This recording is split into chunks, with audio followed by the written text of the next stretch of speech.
Hey guys, and welcome back to the Outer Rim. I'm Gabe Green, and today I'm joined by not a fellow admin, but just a good friend, Ryan Wall, and we're going to be talking about the latest episode of the season 2 of The Mandalorian. What's up, Ryan? What's up? I'm glad to be here. I'm I'm not an admin, but hey, I'm a not so valued member of the community, so I'm glad to be here. Correct. Yeah. So the episode today we're talking about is, as I said, chapter. Did I say episode 2 or episode 3? I feel like it's episode 2. But I think you said 2, but it's definitely 3. Yeah, so it's episode 3, which is chapter 11 of Yeah, Mandalorian, the Heiress. This one is written by Jon Favreau, and it is directed by Bryce Dallas Howard. And a brief synopsis is, after reuniting the Frog family, Mando continues his search for other Mandalorians. After some difficulties, he finds himself caught up on their mission against the Empire's shipping on the planet. And so, actually, before we talk about this, real quick, just, a very brief rundown of your thoughts on the previous 2 episodes. Like, what are your thoughts on this season? So far, it's hard to gauge the season yet because not much has happened overall, but I've enjoyed the episodes we have, and, it is like you come into a live action Star Wars with expectations that aren't necessarily warranted. And, a lot of people have a problem with the episodic structure, but I look at this as just live action Clone Wars or Rebels. It's, the same sort of formula where there's arcs and it's headed somewhere, but, ultimately each episode is, individual. It can sometimes be standalone. But I really liked the first episode. I liked it more than the second. I don't think the gap is too large. And I won't get into my overall thoughts of where this one stacks up till later. But yeah, so this one really does change up the overall episodic format. And something I've noticed that other people pointed out is that so far this season seems to really be following the template of season 1. Where you had the first episode is just setting things up, and then it ends with this major action sequence. Second episode is just kind of a one-off adventure where Mando's ship gets really beat up, and he fights some monsters. And the third episode is where the plot really comes into focus. And so if that's the case, next episode should be kind of a quiet, just kind of a quiet, relaxing thing. Maybe on the Forest Moon with Ahsoka. Although, I wonder if we'll actually get to Ahsoka so fast. So the big thing in this episode is Bo-Katan, and of course, spoilers if you haven't seen it. Get out of here. We'll wait for that. Yeah, I am like the secrecy on season 1 was so great. Like we didn't even know about Baby Yoda, and that surprise at the end of the first episode was so big. Yeah. I'm really sad that even though they tried, like there has not, to the best of my knowledge, been like a single official casting announcement about this show. Like the Bo-Katan, the Katie Sackhoff, the Rosario Dawson, Sasha Banks, all of that was just unofficial, just scoops that somebody found out about. And so, like, they tried, but they weren't able to maintain a surprise. It would have been just imagine how amazing. I don't know. Are you an animation fan? Are you familiar with Bo-Katan? And yeah, I am. I was actually really excited. See, I've come into this season less informed than I normally am, which was good for me because like Bo-Katan was a surprise for me. Oh, really? Yeah. Wow. So I was just like, what? Oh, cool. And again, that's partially because like all I watched leading up to it is like the 2 teasers they released, and I only watched each of them once. The teasers showed nothing. Yeah. Like I run a Star Wars group, so I see everything. you're in it all the time. And I did see Ahsoka's casting was spoiled for me, so that went far and wide. Yeah, that was not. I'm not completely ignorant, but the Bo-Katan did sneak up on me. So you got that surprise. What was that like? It was unexpected, and like the casting is perfect because it looks dead ringer. Like it's amazing. It's the voice actress, and yeah. That might not work with Ashley Eckstein, but it worked with her. No. It's common in animation for people to use the likeness of the voice, but that's not always the case. Yeah, and like they didn't age her up. Like when I first watched Rebels, like, oh, she looks exactly the same. She hasn't aged at all since Clone Wars, but it works out because now they can have her here. And like, how old is she supposed to be? I guess she was like super young, early 20s in Clone Wars. Yeah, that now that I think about it,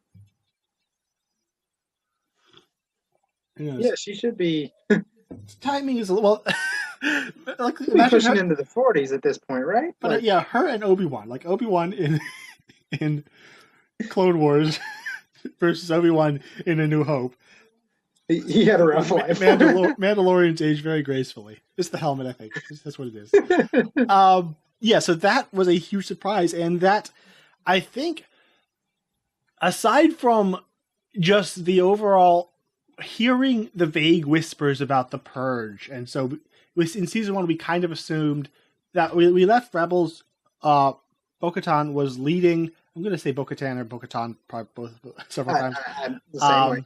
She was leading a rebellion with the Darksaber on Mandalore, and then become to Mandalorian, and didn't seem to go so well. Like that was pretty much the big lore development in season 1. Season 2 actually gives us a really solid idea of where Mandalore is, what's happening, and also that Bo-Katan is still alive. Because at the end of season 1, I was like, "Oh, the Darksaber, yay!" Oh no, Bo-Katan's probably dead. Yeah. Because we were all wondering how did it end up in Moff Gideon's possession is part of the question, and we didn't get that answer with this episode, but we got at least a window into that conflict, which was really nice.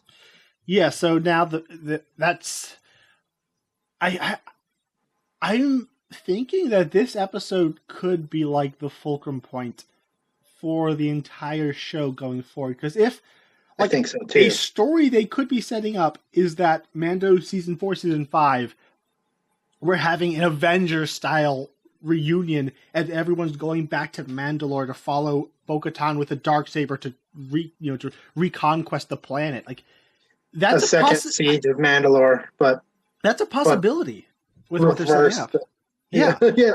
So but then they could, or Jon Favreau could still, no, this is just the Mando and Baby Yoda show. We're going to be fighting monsters and getting into wacky adventures. Like they could go that route, but they're going to have to, whichever way they go, they're going to have to reckon with some of the stuff that was set up here, because very clearly she is hunting for the Darksaber, and she gives, a very clear, strong invitation to him, come back to Mandalore, and he talks about, it's cursed, don't believe everything you hear. So they want us to be thinking about Bo-Katan and Mandalore. So something's going to happen. Whether or not that goes on to define the show, we'll see. Well, I think the other thing too, that it went unspoken in this episode, but whether they realize it or not, they have a common enemy. Yeah. It was never really outright mentioned or explicit, but both of them are diametrically opposed to Moff Gideon. So, and of course, I don't believe for a second that her offer for him to come help with this quest was not a Chekhov's gun. Like we're just waiting for this to develop at some point. Yeah. Big theme in this episode was about family. We get those just gorgeous little moments with the Frog family reuniting and Baby Yoda with the little tadpoles. And I thought, is this the first happy nuclear family we have seen in Star Wars that doesn't die? So we've got like Aunt Beru, Uncle Owen, they die horribly. Bail Organa, we get one nice little shot of him, and then he blows up. Han and Leia seem to be separate more than they're together. I'm sure there's some like background family or something that's like, but I don't think named character is a bad bar here because it's Star Wars, everyone's named, but vocally named characters, I don't think so. Yeah, and it was so delightful and refreshing just to see them all happy together. Like when he drops off, I need you to babysit him, be respectful, be on your best behavior. And it's just like, this is a warm, fuzzy feeling that I don't know that I've ever felt in Star Wars before. I know. But it was odd. There is that father-child dynamic with Mando and the child. It is, I think it works to the show's credit, but also a little weird that child doesn't have a name yet. Like he couldn't be bothered to name the poor guy. I love the line. No, I have enough pets. Yeah. That's such a dad line. You can tell like he has great affection for Baby Yoda, and just adores this thing. I mean, of course, the whole first season that's the catalyst for everything, but he's clearly not. He's avoiding that step of attachment. Yeah, because like he tells Bo-Katan that like he seems to be thinking, I'm going to drop this kid off with the Jedi. I find like that seemed to be the kind of the implication of That's when he was totally not going to happen. I'm just going to yeah. make that prediction. Like he may do it for a little bit, but he'll go back. Just hope he doesn't kill Ahsoka like he did the Imperials. Although what I'm thinking of is that he'll probably come there, offer him to Ahsoka, and she's like, well, clearly you're very attached to this child. Why don't you, drop some wisdom on him? Yeah, she's not gonna just take him. I'm convinced of that. It's not gonna. This is not going to end the way he thinks. But just speaking of Baby Yoda, that brings us to our segment. What was your favorite Baby Yoda moment in this episode? And Bryce Dallas Howard, like that's something I noticed in both of her episodes. She gives us the best and most Baby Yoda moments per episode. Yeah, it's for me. It's the giggle at the end, right when the little squid starfish of death is descending on him, and Mando just catches it and squishes it, and then Baby Yoda's just giggling about it. It's like this little guy's had a pretty rough life already, but he's already used to it. Mm-hmm. Yeah, mine was a tie between the squid chowder jumps on his face, and Mando just like stabs it. Don't play with your food. And then later on, when he's playing with the tadpole and Mando takes him away, he just starts throwing a tantrum. Yeah. Such great moments. Yeah, like that. Just that giving Baby Yoda that chance to feel some normal life and love, and seeing the tadpole hatching and kind of like he's still a baby, so you don't know how much he's absorbing, but it feels like he's learning a lot of things that he missed. And I feel like when it went from egg to tadpole, it's like it went from snack to this is a thing. Like I was very worried when he was reaching into the bowl, like he's gonna grab it, he's gonna put it in his mouth. I thought so too, but I'm really glad he didn't. But because unfertilized eggs versus actual live babies. I mean, I don't think they would kill the tadpole. Maybe like make him spit it out, like smack him in the back of the head. Sure. But speaking of Bryce Dallas, I'm so sorry. Go ahead. That's the second episode in a row with a very, very alien moment, and like Ridley Scott's Alien with the squid from the soup. And then, of course, the egg in the last episode. So it's like 2 episodes in a row. We're getting real alien vibes here. Yeah. But speaking of Bryce Dallas Howard, earlier yesterday on Twitter, I saw that she confirmed that not a re-entry sequence, but the entry sequence into the atmosphere is almost like a shot-for-shot recreation of the re-entry sequence from Apollo 13, directed by Ron Howard, her dad. There's a comparison video. It's pretty cool. Speaking of her direction, like she did something very similar to what she did in The Sanctuary, where it's a very basic, lot of wide shots with very little movement, maybe just a pan or a slow dolly. Like it's a very simple, like the shots are nicely composed, not like showing off. And I think that works as a positive and a negative. The positive it just looks pretty.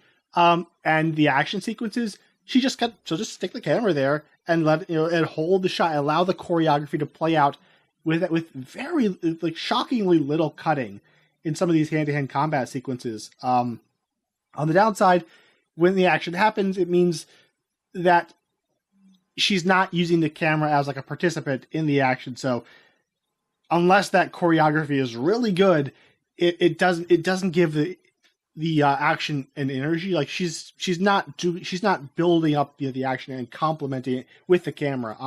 So I think that kind of made the climax a little just kind of bland for me. I know a lot of people loved it. I was kind of underwhelmed with it. I'm actually in complete agreement, and part of it is I think she does really well with larger action things. So like the re-entry was good. Yeah, the entry was good. The stuff with the freighter itself was good. But once you get down to like Mandalorians shooting individual stormtroopers, it just feels very, very by the book gunplay to me. And it was too easy. Like the Beskar armor is just a cheat. Like you can't die. It's like playing a video game on easy mode. They're just walking through, killing everybody, and that's that. Yeah. So like I was. That's probably like why this would be my of the three. It's my least favorite. It's still a really good episode and very important from a lore perspective, but I felt just the other ones, they just felt tighter and more, especially Peyton Reed's one. I thought just it felt, he's a pro. He's been directing for decades and he's done 2 freaking Ant-Man films. So a TV episode, he knows what he's doing. Whereas Bryce Dallas Howard, this is her second second big professional gig. And so I'm like, that said, if she spends, a couple, another 10 years, doing smaller projects, she'll probably be a really good director. And I think she shows plenty of promise. Yeah, I think from like on paper, this is my favorite episode. Mm-hmm. Like plot point to, like the whole idea is communicated. Even the action on paper, it's my favorite episode. But I gotta rank it last overall of the 3 I've seen so far. It's just, it's just missing. It's not as interesting to see play out as it could have been, I think. Yeah, and this is getting to the story episodes versus one-off episodes. And weirdly, even though I was really disappointed in the first season when I found out, this is going to be a really episodic show. It's not going to be a big, Daredevil-esque, one big epic story. But as this played out, I've found that I almost kind of prefer the one-offs because you can have this one tight little story where a director can come in and just do their thing, they can stand out. Whereas the story episodes, they're all good, but it also shows just how thin the overall plot is. So it's kind of like if they had a great story, I would have preferred they were serialized. But since the whole thing is a pretty thin excuse just to do fun Star Wars stuff, it's a fetch quest. Yeah, I'm starting to prefer the episodic. Just because of how self-contained they are, I can that episode. I really like that episode because they did this episode. Every episode has its thing, where it feels it's a little less so sometimes with the story in a way ones. Yeah, in a way, this character and everything about him lends itself better to the episodic structure than even something like Clone Wars did. Because Clone Wars we were dealing with A-tier characters. And there was a major through line with Clone Wars, but that was very episodic as well, though. Yeah, it was. Yeah, exactly. The episodic nature of it was spread out, like 3 episodes at a time, sometimes more. But my point is, like in this case, we have a bounty hunter who has now a specific goal in mind, but he basically bounces from job to job. This is his life, Mm-hmm. So. In a way, it does serve itself well to that idea, but like you said, the story is not, as of yet, not that big. The one good thing about this episode is it gives it a chance to expand because it's no longer just about this guy getting the baby to where it needs to go. Mm-hmm. It's no longer a FedEx quest. It's a FedEx quest plus there's this nagging thing behind him where there's people trying to reclaim Mandalore, and that will follow him. An interesting thing is both Bryce Dallas Howard episodes have an offer of him to abandon his lonely bounty hunter life and join a family. Yeah. And that with the family life being highlighted, where I would like to see this series go is have him, because as cool and badass as the lone bounty hunter life is, it's a miserable, lonely life. You got he can't even take his help. He can't even ever look at another human being. That's a horrible life for a person to live. And so I would love for him to, abandon that and rejoin Mandalore. And so I feel like there's a lot of not just plot potential, but character growth potential because of his eyes are really open in this episode. He meets them. He's like, wait, you take your helmets off? You're not real Mandalorians. Yeah. And you realize just how sheltered and ignorant he is. Right.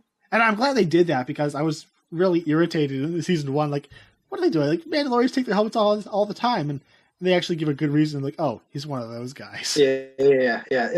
I really appreciate that too, because I mean, we spent quite a bit of time on Mandalorian, the Clone Wars, and it's not quite like that. But there's the Death Watch. There's different factions. Yeah. If I may, I'm gonna give my grand, crazy crackpot string theory that the name of this show, The Mandalorian, does not refer to our masked Mando. I think it refers to Baby Yoda. I think this is a story of a man who's slowly learning to adopt a son. That's where I think this is headed. As long as it ends with Baby Yoda in tiny armor. That would 2 thumbs be up. amazing. Either that or it's just the Mandalorian generic, as in by the end of the show, he's become the true ideal of a Mandalorian or something. Yeah. Like if it's platonic ideal of a Mandalorian. Which it could, I mean, honestly, when it was first created and the name was made, of course it's him. But they can change it. Like, let's think about a TV show. Nothing is static. Sure. Yeah. So, but going back to the notion of him having his worldview destroyed, that really shines an interesting light on the armorer. Like, it puts her into this very like a not so great light as probably a cult leader who either was ignorant herself, but she probably actively deceiving the members of her cult. We are the only true Mandalorians, and telling them that their planet was cursed, which is interesting. Like, maybe she believed that, or maybe it's a ruse so that they'll never go back and they won't find any other Mandalorians and realize that the whole thing's a crock. Yeah. So I don't know if they're going to go back there, but there's an interesting showdown between him and the armorer that could happen. That's true. I actually really like the armorer, so I hope it's she's just a true believer, and that's it. I mean, if she's a true believer, she might try to hammer him and throw him into a forge. Yeah.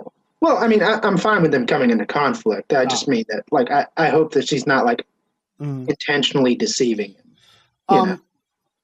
Yeah, they call them Children of the Watch, which I found interesting. Like, is that Death Watch, which was what Bo-Katan was from? And it's funny, like, she was also from a violent, extremist, very cult-like group.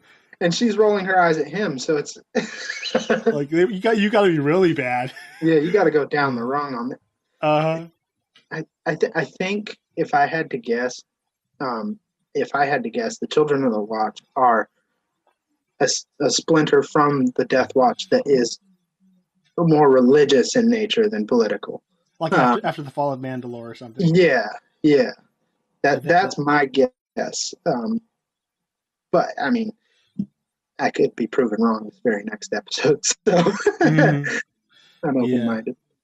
Just some funny little things I noticed, or just interesting things. The Imperial Gazanti freighter that's a ship that is all over Rebels. I haven't seen it in any other movies. It probably shows up in the background of one of the originals, but in the Phantom Menace, in the background. Okay, but it is all over Rebels. Like they take over one like every other week. And so that was very cool to see.